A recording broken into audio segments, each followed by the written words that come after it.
Andy Johnson. This is the third in a series of short videos looking at evaluating research in education with the goal of becoming more responsible, critical consumers of educational research.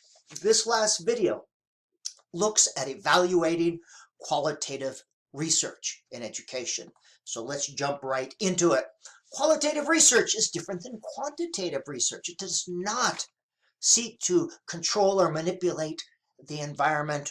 It understands naturally, it seeks to understand naturally occurring phenomena in real life settings. It does not create an artificial world, does not try to impose or control variables.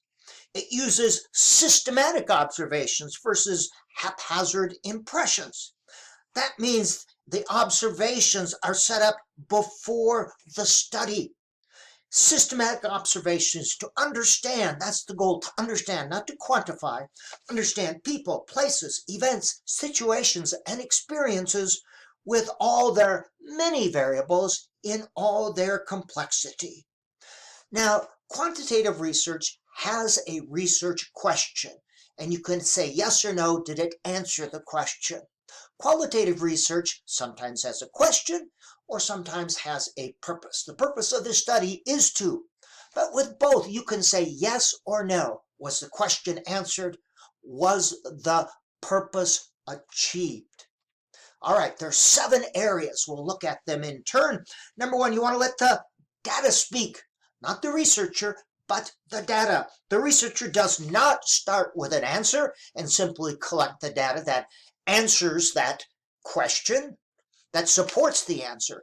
Instead, the data speaks. The researcher's voice does not dominate. The data dominates. And you're allowing the data to speak. You're presenting the data in this way. Oftentimes, the researcher changes views. The research allows the data to inform the researcher, but sometimes even to change views. And as a reader, you must get a sense of this. It's the data speaking, not the researcher. The data, it comes back to the data, the observations, the descriptions. Rigor. Rigor is different than complexity. Rigor starts with a plan for collecting and analyzing the data before the study begins. When you're collecting, what you're collecting, how and how much. Now the onus is on the researcher to accurately describe in a way that can be understood, that invites duplication. If it's confusing on the page, flags should go up. Sometimes if it's confusing on the page, there's a reason for that. Sometimes if it's confusing on the page, it's confusing in the head of the researcher. It's confused there.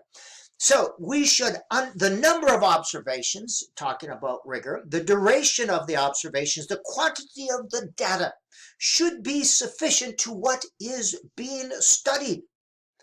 A complex classroom or school may take more than a week to understand, depending on the question. So it all comes back to the data. The duration of the study, how long you are collecting data. Is it 2 days? Is it a week? Is it 3 months or longer? The duration of the qualitative study is determined by the purpose and the question, and it should be sufficient to answer that question or achieve that purpose over time. People often ask me, well, how long should the study be? It depends on the question or the purpose. Depth and breadth. The type of data needs to be sufficient to answer the question or contribute to the purpose of the study or to achieve that purpose. Interviews should be more than 3 or 4 questions, depending on what the question and purpose is. That means you should be collecting multiple types of data over time, not a single source. Multiple types of data, a minimum of 2 types of data, but 3 or 4 is often better. Accuracy and completeness.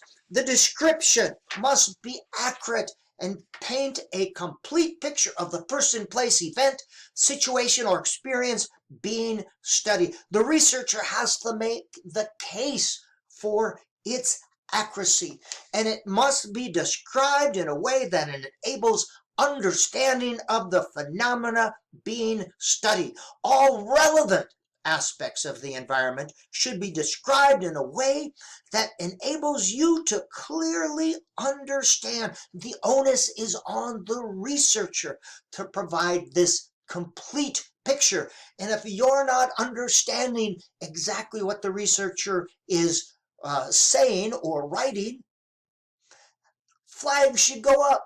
The onus is on the researcher to come to you as the reader, not for you to try to figure out what the researcher is saying. That is good qualitative research, which leads to coherence. You can easily read and understand the research report. Yes, qualitative research has thick descriptions, but that's different from garbage. Just throwing a bunch of crap on the page and saying, look how complex this is, I must be a great researcher.